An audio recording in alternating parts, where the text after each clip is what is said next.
Have a go at this. It's one of the smaller trolleys too. This just cost me almost $400. This is an absolute joke. Coles and Woolworths, Australia's big two under fire. There's no doubt we are paying higher prices than we should. They've just become bigger and bigger. It's like they've got their hand on your throat and just letting you breathe. Insiders are speaking out. If you're not willing to play their game, it's a lot of intimidation. So how would you categorise a special? Oh, a little bit like a drug. Their million-dollar CEOs on the defensive. He says that's the definition of price gouging.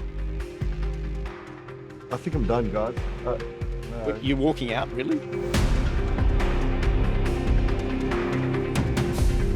Successive Australian governments have allowed Coles and Woolworths to increase their market power.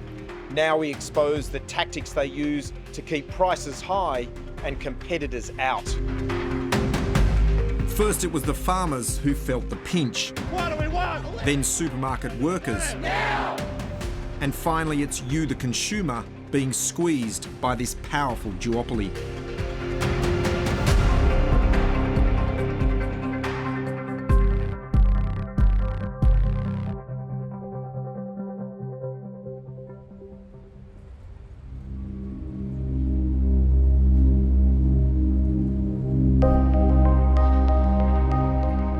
From the city to the suburbs, in country towns, they are part of our landscape.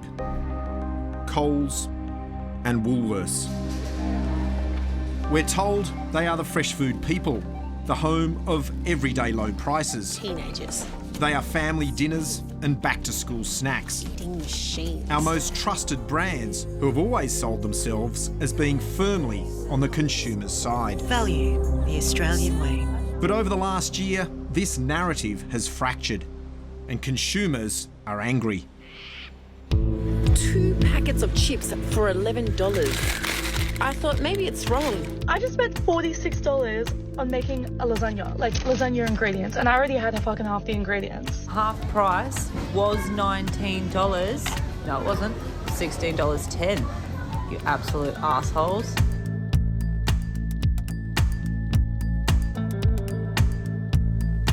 The Australian supermarket sector is stunningly concentrated.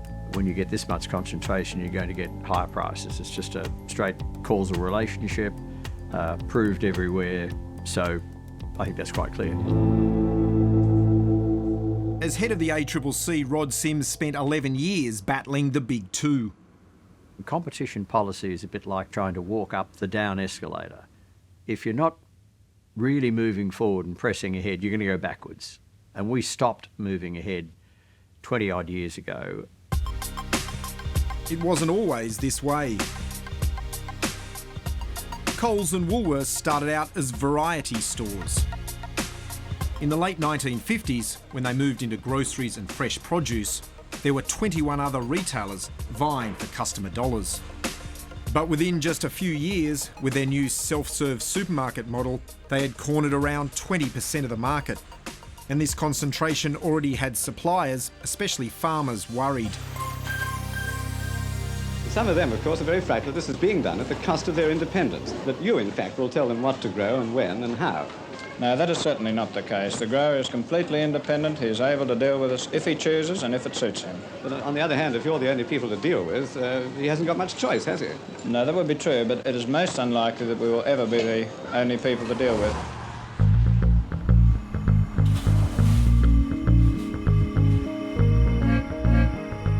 By the late 1970s, Coles and Woolworths' market share had doubled to nearly 40%, with a rise in shopping malls built around a central supermarket.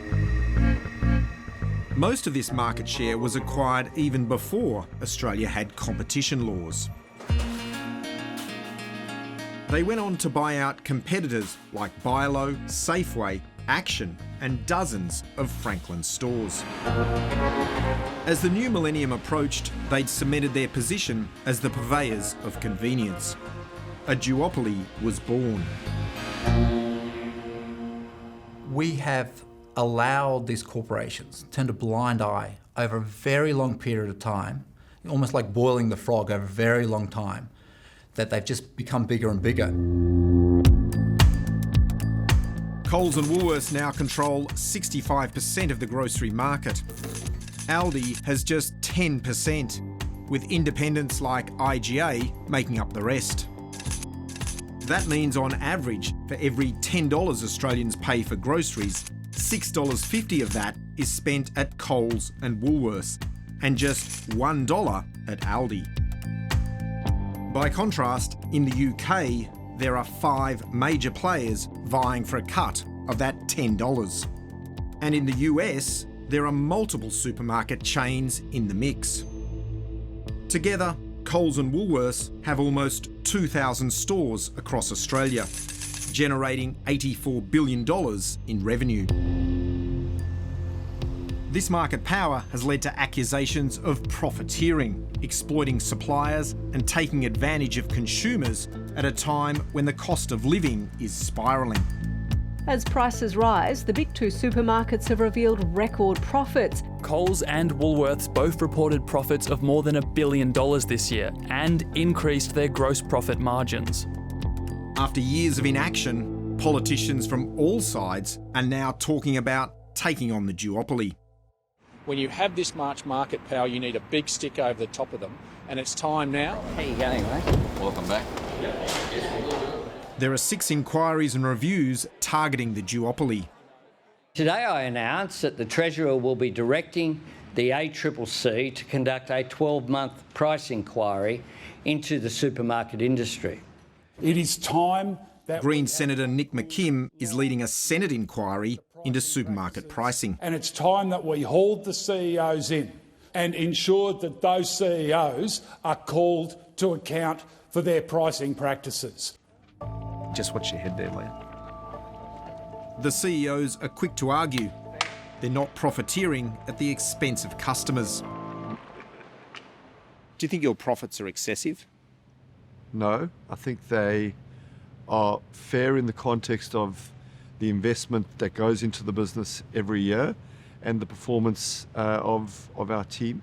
When you look at our return on investment, it's sort of in the middle of the ASX. So, is the question, did we drive profit by jacking up prices? The answer is no.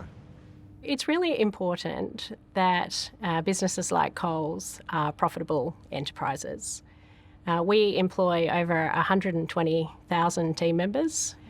We support over 8,000 suppliers, and we also need to invest in the business to keep it growing over time. The evidence over time is that Coles and Woolworths had some of the highest margins in the world for supermarkets. Historically, they've been very profitable supermarkets in comparison to overseas. Woolworths' latest annual report shows its cost of doing business was flat, but its profit margin from selling groceries rose from 5.3% to 6%. That may sound like a small increase, but it was worth an extra $318 million in profits last year alone. There are many things that go and drive the delivery of that result.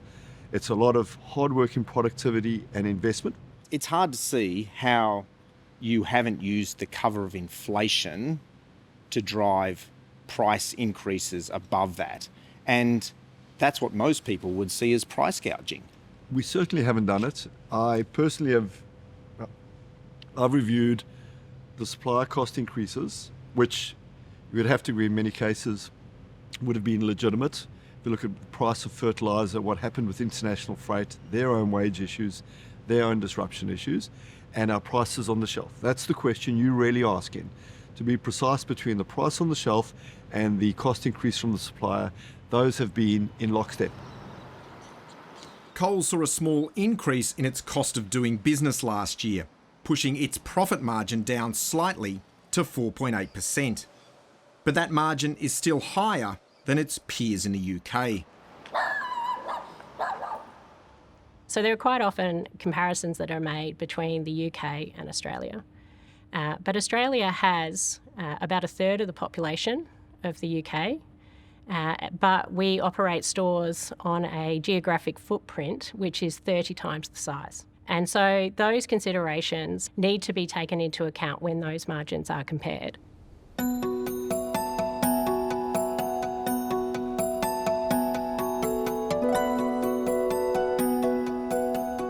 There's always been a lot of debate around the numbers, and it's difficult to compare across countries. But it's harder to argue about the market power of the big two.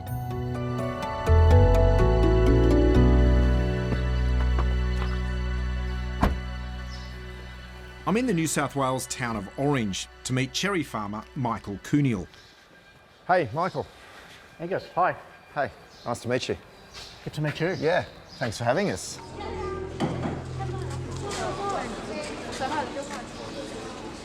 Good morning. I've come on a busy day. He's preparing to pick and pack this year's cherry crop. We had a little lull with weather as well, and now we're ramping back into it.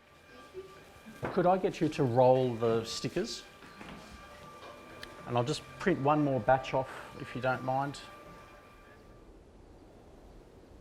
This orchard has been in the Cooniel family for 3 generations. My grandfather came over from Italy after the Second World War, and they got enough money to put a deposit down on a place. You know, they would work hard for, from sun up to sundown or even more. There was profit there.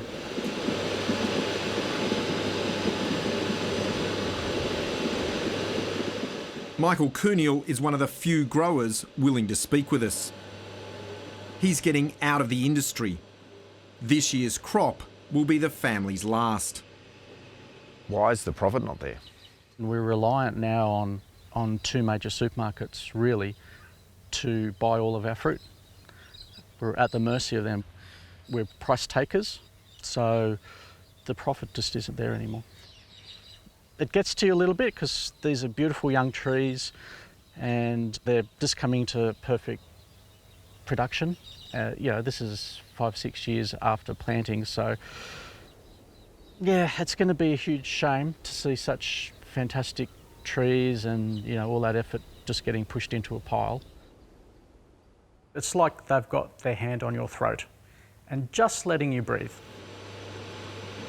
Cooniel stopped selling into Coles 2 years ago. He's opened his books for us.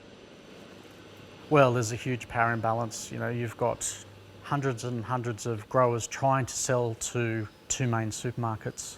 So they're dictating the price, they're controlling what's being bought for how much. So it's a tricky situation. His books show that in the 2022 growing season, he sent 11 shipments to Coles via a third party. He made a small profit on 4 deliveries early in the season. For his next 7 deliveries, Michael Cooniel went from just breaking even to losing substantial money. And on one of those occasions, his cherries were rejected outright. Would they ever tell you why it was rejected? There's multiple things to reject fruit, and you know, they can pick something out of the air and say, no, we don't like it because of this. And did you have any power to say, I disagree with that? Absolutely no power at all. No. We'd just have to cop it, unless you wanted to be sort of black-banded. One example stands out. Towards the end of that season, Cooniel sent 15 tonnes of cherries to be sold at Coles, an entire semi-trailer load. He hoped to receive around $90,000 for his biggest shipment of the year, which had been carefully graded to meet Coles' specifications. Instead, he was told the fruit was not up to standard, and he was only able to get $5,800 on the seconds market. When you're dealing with thousands and thousands of pieces of fruit, you can pick 10 pieces out and say, this is no good. So that is power, that's market power, when you can simply reject something for no great reason. Would you acknowledge that there is a lack of transparency in how fresh produce is purchased? We enter into seasonal commitments with our supplier, and I don't know if this is a supplier to Coles, but with our suppliers, our fresh produce suppliers, we will enter into a seasonal contract. Isn't there a huge power imbalance there? That once the fruit is sent off, they have very little choice other than to take the price that they're given. So, as I said earlier, we work closely with our suppliers because we know our suppliers have to be successful for us to be successful.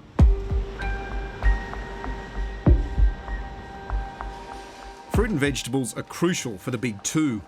They're the first thing you see when you enter a store.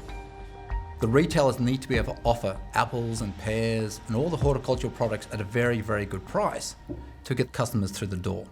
And that means that they will put an extraordinary level of pressure on the growers to buy super, super low prices. Can I give you a run through how the weekly buying process? Jeremy Griffiths sits on the Horticulture Council at the National Farmers Federation. He says Coles and Woolworths' market power is having a profound impact on the industry. We have estimated in the last 12 months alone that we've taken the bulldozers to 15% of the Australian pear orchards. That's a remarkable number. 34% of vegetable growers interviewed said that they wanted to get out of the sector in the next 12 months. The average age of growers, and you would have seen this in your travels, it's way too old because no young person sees a future in this industry. It's a massive, massive issue. We just need change. That's the ultimate, that's where we are at this point in time. We can't keep doing this.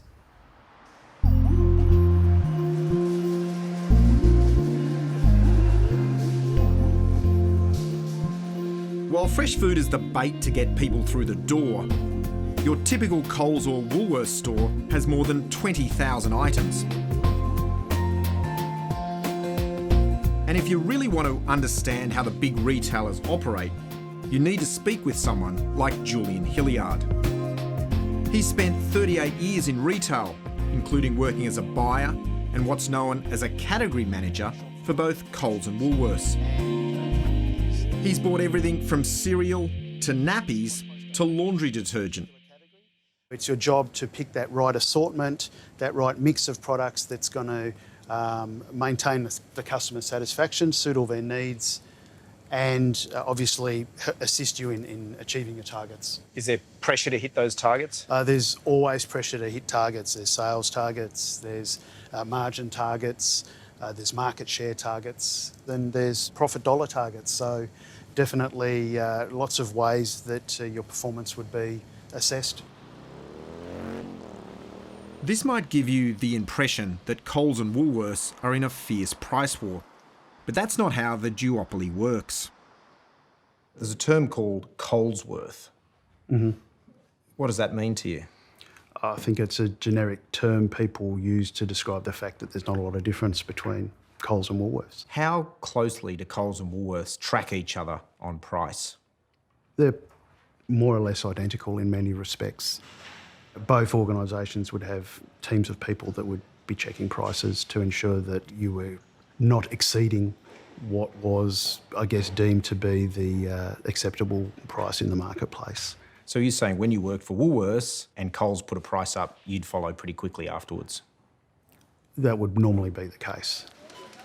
I would probably say that, if you did 5 shops in Woolworths and 5 shops in Coles and you spent $100, you'd be a few cents difference maybe, depending on the specials. The fact there's little difference on price is something that even Coles CEO Leah Weckett concedes. You do price match with Woolworths, do you? We certainly have as one of our considerations when we set price is what is the price of the other retailers, not just Woolworths, but all other retailers in the market that compete in the category that we're looking at. Are you familiar with the term ColesWorth? I'm not.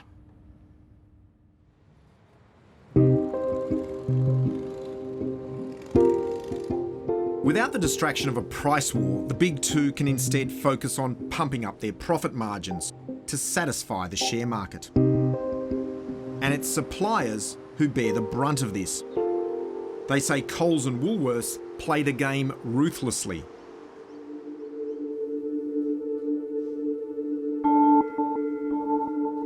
It's absolutely ridiculous the margins that they make, the tactics that they deploy.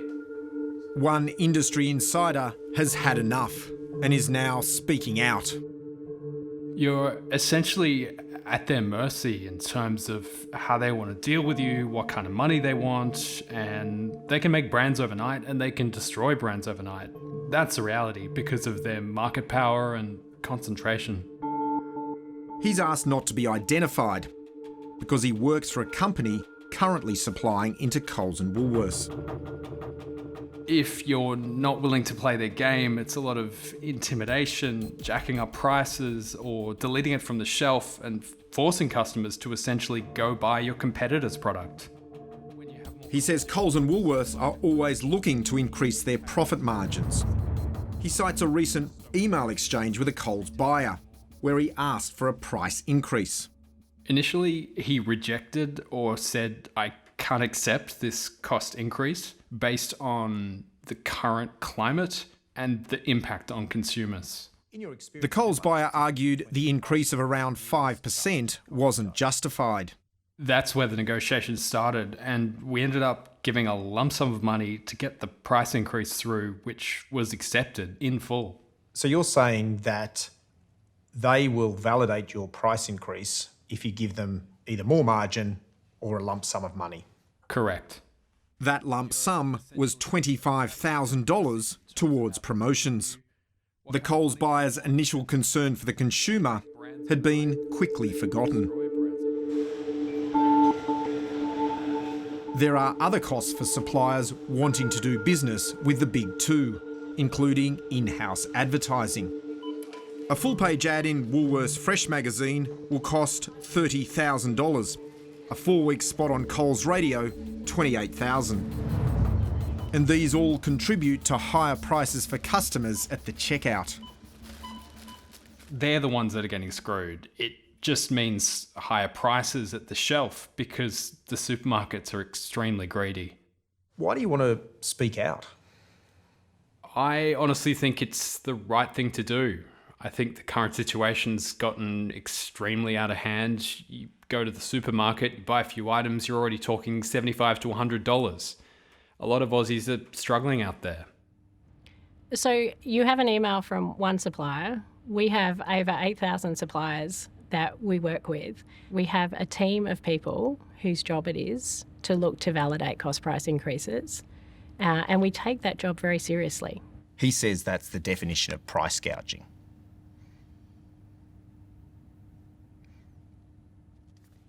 Is that the case? We don't engage in practices like that.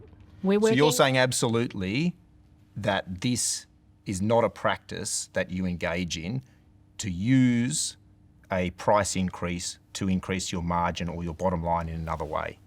I would need to see the specifics of any particular scenario to judge whether it's reasonable or not. What we have certainly seen is that there has been inflation in cost bases. Coles has not been immune to that. The increases have been substantial over the last couple of years, and so some of that does flow through to the consumer. Woolworths denies using similar tactics against its suppliers. When a supplier asks for a price increase, we would like to engage to make sure it's based on true cost increases, and we do that in the context of complying with the code. And so, we're very keen to make sure we don't pass on anything more to our customers than is required. As a buyer, Julian Hilliard says it was his job to put pressure on suppliers. Certainly there would be uncomfortable conversations. There's no question of that. Now, some people might classify that as robust business discussion. I guess if I felt that if someone had already given me everything they could possibly give me and I had to ask for more, then personally I felt that was probably a little bit of a stretch.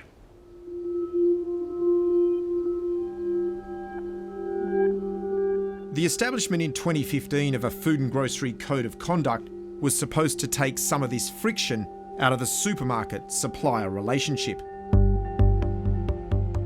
Under the code, each supermarket appoints and pays for an arbiter to handle its complaints. The Grocery Code of Conduct is quite frankly a disgrace. You have a code with no penalties. Now let me just emphasise that. That is like having a speed limit throughout one of our cities of 60 kilometres an hour. That's the speed limit. Then someone said, what happens if I go 80? Nothing. There's no penalty. So the law's a joke. The Code of Conduct is a joke.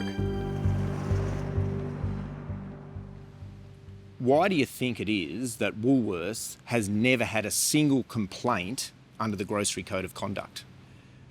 You would have to go and ask suppliers why that's. Well, let me the tell case. you. Your Sure. own arbiter, Helen Chris? McKenzie, Okay, Helen, yep. has said that suppliers are frightened to complain and that they fear retribution. Look, I think it's just the nature of any relationship that there's going to be that anxiety. It's a lot stronger word than anxiety. So we engage with our suppliers every week. We have robust conversations every week. We resolve issues every week. It's only if you can't do that you go to a code arbiter or anything else. Coles had no complaints under the code last financial year and just 5 in the previous 2 years. On 3 of those occasions, it agreed to compensate the suppliers. So they say they fear retribution, and so they would not make a formal complaint. Well, that is not in line with the culture that we have at Coles. And that is why I think most issues are actually resolved in the first instance by our suppliers and our farmers having a conversation with our category teams. So you think it's working well? I'm not saying that anyone is not complaining. I'm saying that a lot of these issues are getting raised with our category teams and being worked through. The Food and Grocery Code of Conduct is now under review, with a push to make it mandatory and to impose fines on those who breach it. The federal government is also reviewing Australia's competition laws. Brad Banducci is adamant competition is fierce, even going as far as talking up rivals like Aldi. They've got 590 stores. Aldi, they're an amazing business. They drive incredible value. They have 10% of the market, though. That's not the percentage they have. They're in every community, and it makes customers have a choice between a Woolworths or Coles and an Aldi at minimum. And by the way, just up the road is a Costco warehouse. Sorry, you're saying that actually there is really robust competition? I mean, Rod Sims, the former head of the ACCC, says that we have one of the most concentrated supermarkets in the world. Is he lying? It's not true, and it is not true. This community over here, there will be 3 Coles stores within 2 kilometres of it, at least 1 Aldi store, a series of independents, ability to, within 24 hours, have a quarter of our store delivered to you by Amazon. It is an incredibly competitive market. The risk people have is... the former head of the Competition Commission says... his words are... that retired, by the way. I don't think you would impugn his integrity and his understanding of competition law. I'm just saying the world has got much more competitive. He retired 18 months ago. He's not... Okay, can we take that out? Is that okay? He is retired, but I shouldn't have said that, Angus. Are we going to leave it in there if we are? Well, I mean, we're on the record. You said it. I mean, let's move on. But yeah. Yeah, no, I think I'm done, guys. I do this with good intent. I don't do this with bad intent. No. You're walking out, really? No. Can we just talk through Brad for a sec? Let me just... Can we just have a minute? We'll be finished in a second.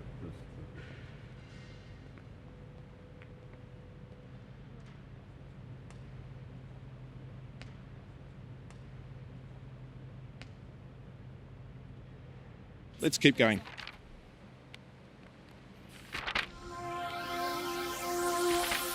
Australia, we've never been more excited because whenever the supermarkets are feeling the pressure. It means you're getting great value, hands down. One tactic they've been using to get the public back on side is the lure of specials, as seen in their slick ads. At Woolworths, we can help you spend less. In recent months, the big two have both announced store-wide price cuts. $4 a pack. That's today's fresh food people.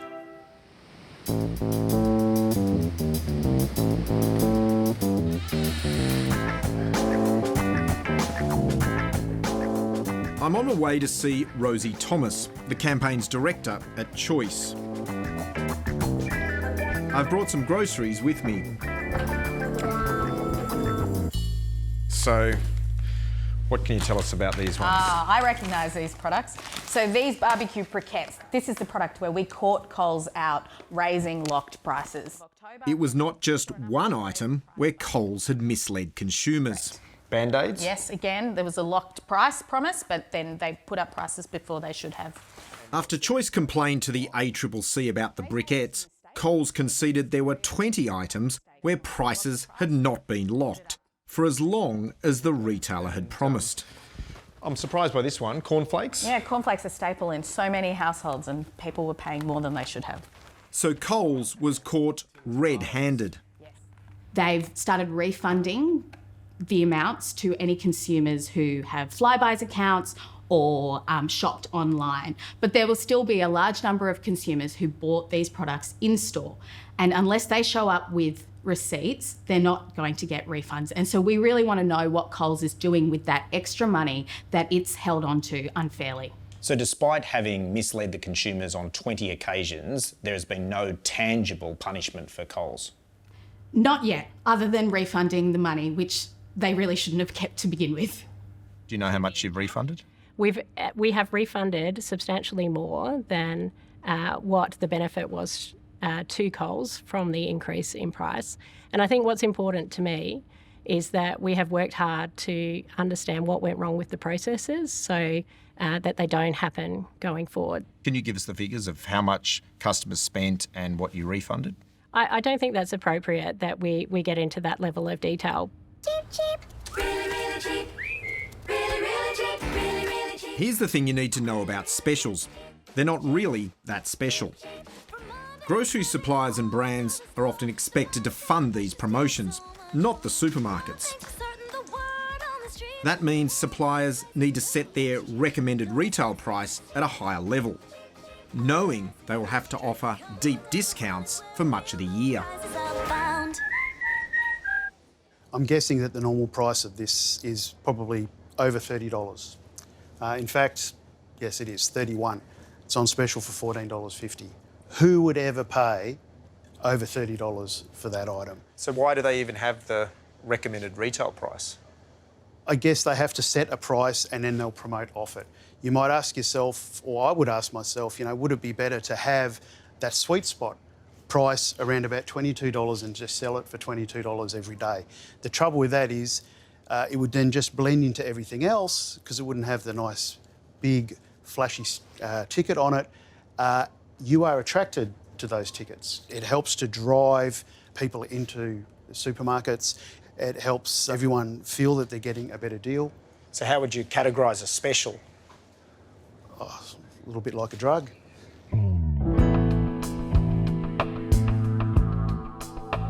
Behind the success of Coles and Woolworths is a workforce of more than 300,000 people. They are two of Australia's largest private sector employers. But the announcement of record profits has caused friction on the shop floor. So I've decided to get a few groceries on the way home through Coles Click and Collect. Yep, here we are. Okay, going in here now.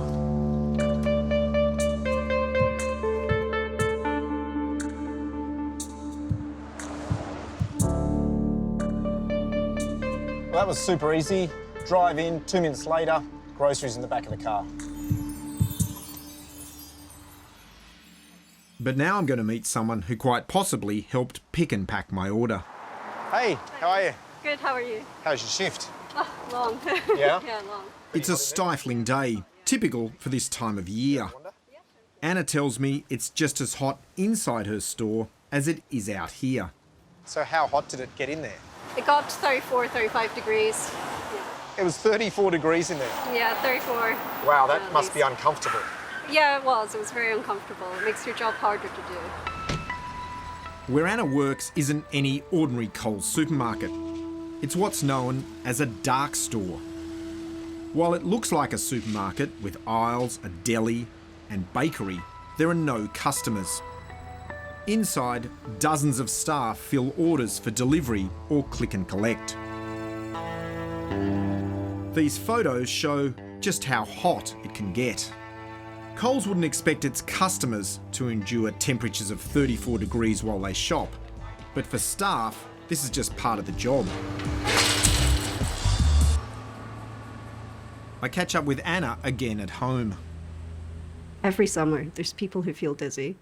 Every summer, there's people whose sweat's just dripping off them and they want to sit down. But you get a 15-minute break and a 5-hour shift, so I think it's not really enough for... One 15-minute break doesn't really allow you time to recover and then go back to work and still keep up the same pace. The pace Anna's talking about is quick. Workers gathering items for online orders are timed and there are targets set. There is an industry standard of a pick rate of about 180 items per hour. Our warehouse, particularly during busy periods, will push you to go above and beyond that, which might be 210, 220. In the past, they have displayed the names of pickers, where the ones who are falling behind the official pick rate will be displayed in red. How does it make you feel being effectively publicly shamed for not working hard enough? It's not fair to people with different abilities, different capabilities, different reasons for what speed they can maintain. We prioritise team member safety as something that is absolutely crucial in our business. And so ensuring that there is an environment, including temperature, that is safe for our team member would be something that we would definitely want to have a look at and understand why that has happened. Is it acceptable that your team members have to work in 35-degree heat? And what I've said is I will take away that issue and we will have a look at it because it doesn't sound right. After the interview with Four Corners, Coles said it had put measures in place to help employees on hot days, including providing them with chilled neckties. Oh, nice. Yeah. Cool. I'm here for support. Oh, yeah. That's great. Anna is part of the first national strike by supermarket workers in Australian history. What do we want? A living wage! When do we want it? Now! They walked off the job several times last year, asking for better wages and conditions. When do we want it? Now! Coles is not just putting pressure on staff and suppliers. There's a whole other area where the supermarket giant is taking advantage of its market power. It's using this power to push its own products without being upfront with consumers. You may not realise it, but Coles is a big player in wine. I've come to the Coles-owned vintage cellars to pick up a bottle of red. There's no shortage of choice, but like many consumers, I go for a mid-price wine at eye level. Just that one, thanks. So I decided on this one, the Two Churches Preacher Shiraz. I really like the label, but what really got me was the story on the back. It tells a tale of German immigrants coming to South Australia, of two Lutheran priests who fell out and built rival churches at opposite ends of the same village. Online, it's promoted as a tale from the Barossa Valley, where the priests disagreed on almost everything except the quality of grapes grown in the now famous wine region.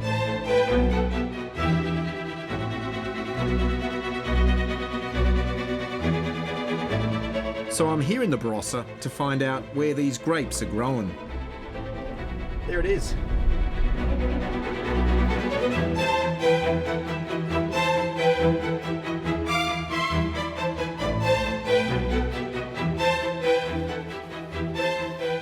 So this is it, the Light Pass Emmanuel Church, just like on the bottle here. And over there, that's the rival church. It's just such a great story. Is this the home of two churches? I couldn't tell you that from this bottle. Adrian Hoffman is a fifth-generation grape grower from the Barossa and says there's no Two Churches vineyard around here. I think they're sort of misleading the consumer to a certain degree. It sounds like a Barossa story, but yeah, you can't be guaranteed it's Barossa fruit, unfortunately. So where is the home of Two Churches wine? And what about the address on the back? What does that tell me? Well, that's the first thing I'd sort of go to. You look at where it's produced, and this says it's Hawthorn East, Victoria.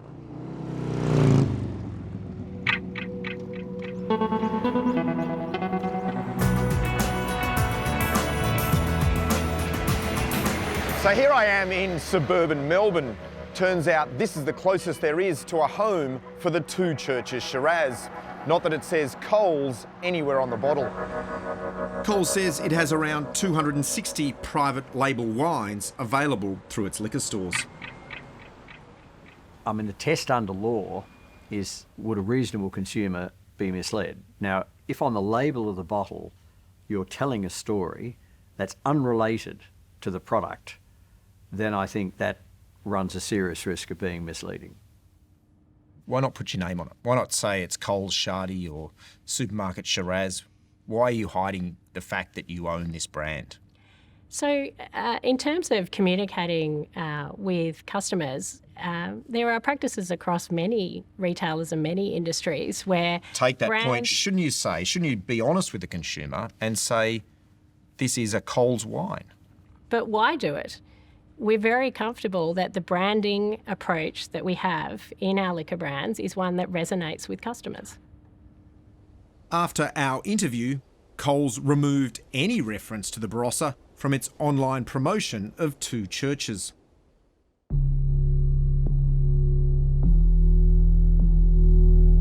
From prime shelf space to prime real estate, there's a more fundamental issue stifling competition in this country: access to land. An industry insider has told Four Corners about a tactic used to keep competitors out. It involves buying up so-called spoiler sites right across the country. A prime example is on Sydney's Upper North Shore. Woolworths has spent almost a decade trying to redevelop this council car park into a shopping centre and supermarket. In exchange for access to the land, Woolworths is offering to build a new library and community hall. It's already purchased 3 shops.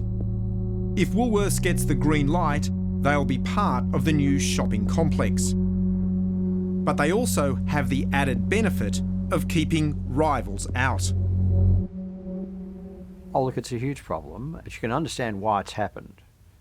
Coles and Woolworths want to maintain as concentrated a market as possible.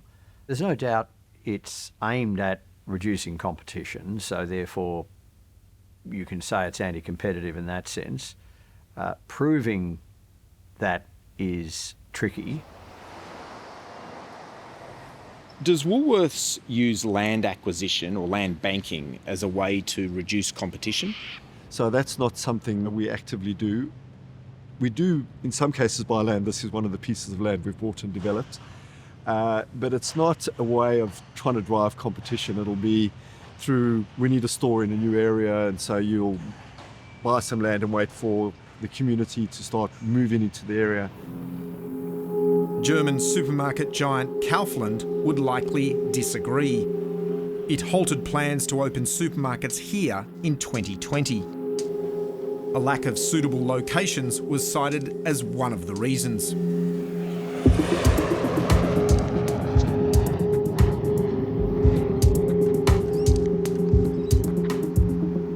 The government is making all the right noises about tackling the power of Coles and Woolworths.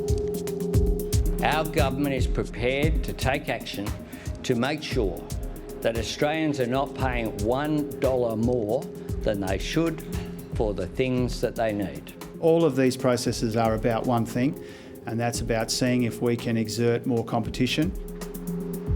But to actually bring down prices, it will need to implement reform that previous governments have ignored.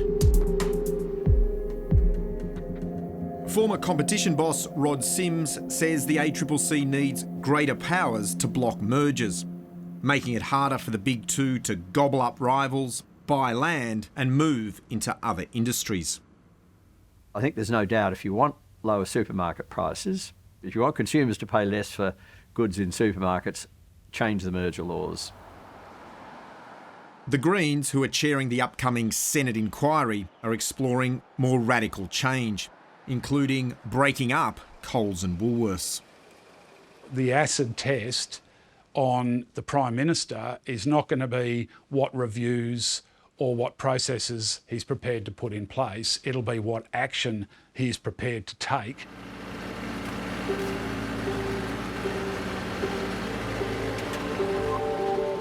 Whatever happens, it's already too late for cherry grower Michael Cooniel. So what do? Do you literally put the bulldozer through here? We just get our bulldozer and start pushing. Yeah, just push them up into piles. I don't mind people making money. Everyone's got to make a little bit of money on the way through, but they're just making so much. It's getting to the point, you know, the industry can't absorb their greed. I don't know what the answer is. I'd like to know it because we would keep reinvesting in our orchards, but I can't see a huge silver lining, so we're out. We're just getting out.